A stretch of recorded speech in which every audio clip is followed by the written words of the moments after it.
Abbas Zamba, bonjour. Bonjour, monsieur. Et merci d'être avec nous, avocat et président du Cercle de réflexion politique, la rupture. On est là pour parler aujourd'hui de la constitution congolaise qui s'apprête à être changée. Pourquoi votre inquiétude aujourd'hui? Peut-être parce qu'il se préparent les conditions d'une candidature à vie et donc peut-être d'une occupation vitam aeternam du palais présidentiel au Congo-Brazza? Oui, exactement. Il faut dire qu'il y a une volonté affichée aujourd'hui des autorités congolaises de faire en sorte que la constitution du 20 janvier 2002 soit modifiée.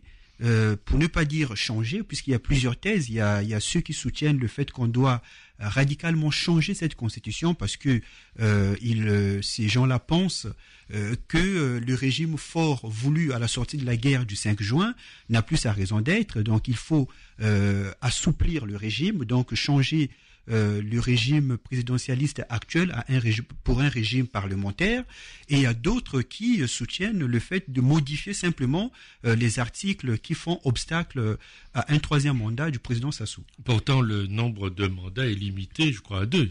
Oui, exactement, parce que quand on lit l'article 57 de la Constitution du 20 janvier 2002, il est bien clair que il ne peut y avoir que 2 mandats. Il y a des possibilités que de 2 mandats et il ne peut pas y avoir un troisième mandat. D'ailleurs, l'article 185 de cette même Constitution prévoit expressément que le nombre de mandats ne peut pas est exclu du champ de révision de la Constitution. C'est-à-dire qu'on peut réviser la Constitution pour tous les points, mais il y a un certain nombre de points que cette Constitution exclut expressément du champ de la révision. Il y a notamment la forme républicaine de l'État, il y a l'intégrité du territoire et il y a aussi le nombre de mandats. Donc ça, ce sont des 3 éléments sur lesquels le Constitution du 20 janvier 2002 a prévu expressément que ces points ne devaient pas être touchés. Donc nous, au niveau du cercle La Rupture, nous pensons même que il ne peut pas y avoir de débat sur une prétendue modification de la Constitution pour juste permettre à M. Sassou de se représenter en 2016. Pour vous, la Constitution doit rester la Constitution. La Constitution doit rester en l'état, notamment sur le nombre de mandats. La Constitution elle-même nous a déjà dit que ces points ne peuvent pas être révisés. La Constitution dit ça clairement et expressément. Donc les juristes qui ont préparé cette Constitution savaient ce qu'ils faisaient. C'est quand même des juristes qui sont proches de M. Sassou. Ils ont mis en place cette constitution pour servir les intérêts de M. Sassou. Donc nous ne pensons pas que cet article a été mis en place simplement pour le plaisir. Je pense que la constitution, c'est la loi fondamentale. Elle s'impose à tous les citoyens et quel que soit le rang, quelle que soit la place ou la hiérarchie occupée dans la sphère politique ou économique, cette constitution s'impose à tout le monde. Donc, on ne peut modifier cette constitution que pour les raisons que cette constitution prévoit elle-même et dans les formes qu'elle prévoit elle-même. Or, cette constitution, dans son article 185, prévoit qu'on ne peut pas modifier la constitution en ce qui concerne le nombre de mandats.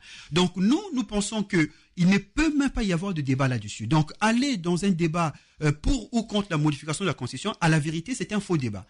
C'est un faux débat que M. Sassou a initié pour que les Congolais soient pris d'engouement sur cette question, que les intellectuels en parlent et en discutent, pour que lui, à la fin, il vienne comme un arbitre pour dire que j'ai entendu tout le monde et finalement je pense qu'il faut procéder comme ceci ou comme cela. Donc nous pensons que c'est un faux débat. C'est un piège qui est tendu aux Congolais et ce que nous devons faire, c'est préparer l'opinion congolaise, préparer les Congolais pour que, en 2016, si jamais M. Sassou Nguesso se prononce officiellement pour la modification de la Constitution, que nous soyons prêts à porter les coups là où ça fait mal. Est-ce que vous allez jusqu'à dire qu'une réforme constitutionnelle aujourd'hui serait une supercherie?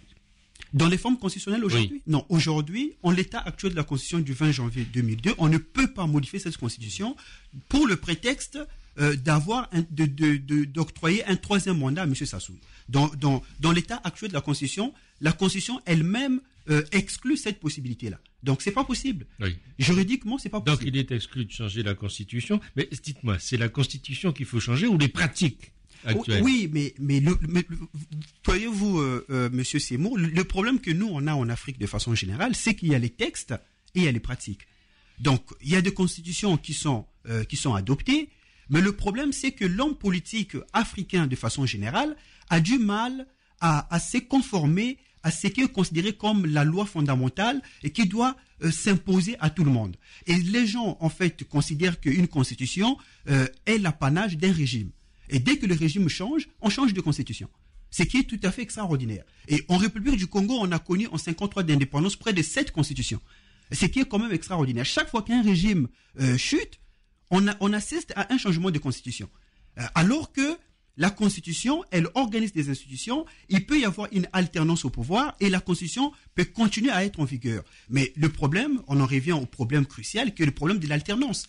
C'est que les hommes politiques africains en général, et congolais en particulier, quand ils arrivent au pouvoir, notamment M. Sassou Nguesso, ils pensent que le Congo, c'est son bien et qu'il doit rester là ad vitam aeternam, et si jamais il n'est pas là, et que ce soit ses fils ou ses enfants qui puissent le succéder. Mais nous disons non. Le Congo, jusqu'à preuve de contraire, est une république, appartient à tous les Congolais, et notre travail, nous, en tant que Cercle La Rupture, nous sommes en train de nous implanter à l'intérieur du Congo-Brazzaville pour mettre en place des cellules pour travailler dans le cas où M. Sassou va se prononcer officiellement pour la modification de la Constitution. Nous donnerons des instructions à nos militants pour faire ce qui est nécessaire. Avec ce qui se prépare sur le terrain, est-ce que nous sommes face à la préparation d'un coup d'État constitutionnel? Oui, je pense que d'après les informations que nous disposons, nous pensons qu'aujourd'hui, nous nous dirigeons véritablement vers un coup d'État constitutionnel. C'est-à-dire que M. Sassou Nguesso, après son coup d'État militaire, parce qu'après le coup d'État militaire, il y a eu le coup d'État aussi institutionnel, puisqu'il a abrogé la constitution du 15 mars 1992, qui est quand même la seule constitution congolaise issue d'un consensus national. La constitution du 20 janvier 2002, tout le monde sait que c'est la faction victorieuse à la guerre du 5 juin 1997 qui a proposé ou a imposé cette constitution. Mais M. Sassou Nguesso a abrogé la constitution du 15 mars 1992 pour se donner une constitution taillée à sa mesure. Et aujourd'hui, nous sommes étonnés que ce même monsieur qui est habitué au coup d'État veut encore ou prépare encore un coup d'État constitutionnel en envoyant des signaux pour préparer l'opinion. En tout cas, la réforme constitutionnelle n'est pas le problème fondamental de la société congolaise aujourd'hui. Mais non. Mais le problème de la réforme constitutionnelle, on sait qu'une constitution vit. Une constitution naît, elle grandit, elle mûrit, elle peut être adaptée aux évolutions sociologiques ou politiques pour qu'elle soit toujours plus efficace, notamment dans la pratique institutionnelle. Le problème n'est pas à ces stades. Donc aujourd'hui, proposer une modification ou un changement de constitution simplement pour satisfaire à la volonté d'un seul homme, je pense que nous sommes quand même en 2013, au XXIe siècle. Il faut arrêter de prendre des Congolais pour des animaux. On n'est pas des animaux. On ne peut pas être dirigé par la force brutale, par les intimidations et par la peur. Et nous voulons que tout le monde respecte la loi fondamentale qui est la Constitution, qui d'ailleurs M. Sassou Nguesso s'était taillé à sa mesure. Il n'a qu'à respecter sa propre Constitution. En tout cas, les constitutions issues de la conférence nationale de 91 et puis celles issues de l'acte fondamental dont vous parliez tout à l'heure de 2002 ont globalement bien fonctionné, pourtant. Oui, c'est vrai qu'il y a toujours, vous savez, à la Constitution et à la pratique, il y a eu des reproches qui ont été faits à la Constitution de 1992, notamment dans l'application de l'article 75, mais la vérité, c'est que c'est la mauvaise foi des hommes politiques. La Constitution elle-même, le texte de la Constitution est clair. Maintenant, dans la pratique, il faut que les hommes politiques soient vertueux. Quand on parle de la vertu en politique, c'est d'abord le respect de la loi et le respect du texte fondamental. Mais le problème que nous avons au Congo, c'est que lorsqu'on est dans l'opposition, on est démocrate. Et quand on arrive au pouvoir, on devient dictateur. Parce que M. Sassou Nguesso, quand il était à l'opposition, il avait soutenu la Constitution, défendu la Constitution du 15 mars 1992. Mais quand il a pris le pouvoir par les armes, cette Constitution, il l'a suspendue. Donc c'est pour dire que nous avons affaire à des gens qui considèrent que l'État, c'est leur bien. Maître Brice Samba, quel est aujourd'hui le vrai débat? C'est la nécessité d'une clarification politique?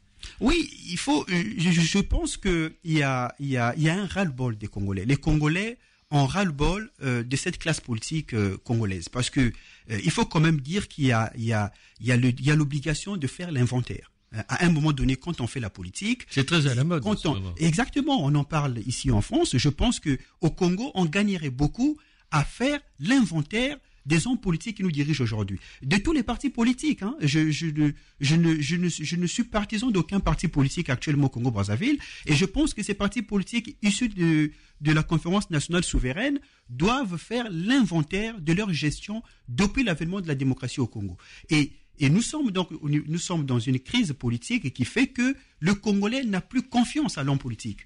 Parce que pour le Congolais, ces hommes politiques nous ont apporté des calamités. Et aujourd'hui, quand on demande aux Congolais d'aller aux urnes, le Congolais ne va plus aux urnes parce qu'il n'a plus confiance. Et il y a un déficit de conscience politique auprès des Congolais, alors que les Congolais étaient beaucoup politisés. Aujourd'hui, les Congolais n'y croient plus. Et il y a une crise politique véritable qui existe.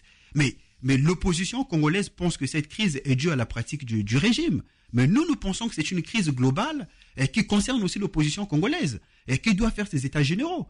Et voilà, donc nous pensons que cette crise, elle est profonde. Et aujourd'hui, nous avons besoin de nouveaux visages. Nous avons besoin de nouvelles idées. Nous avons besoin de gens courageux qui peuvent monter au créneau et qui peuvent véritablement incarner les aspirations des Congolais. En tout cas, il faut une prise de conscience populaire, sinon vous allez droit dans le mur, là. Exactement. Et la prise de conscience populaire ne vient que lorsque le peuple commence à faire confiance à des hommes politiques. En tout cas, Brice Zamba, merci d'avoir été avec nous. Merci, monsieur Simon. Un mot encore, 1087e jour de captivité pour Thierry Doll et ses compagnons. Nous pensons fortement à eux et à leurs familles, tout comme nous avons une pensée pour Loïc Libert et Lycien. Loïc Libert, victime du terroriste Mera à Toulouse. Rendez-vous 21h ce soir pour Laisse parler les gens, mais pour l'heure, vous retrouvez Logan dans quelques minutes.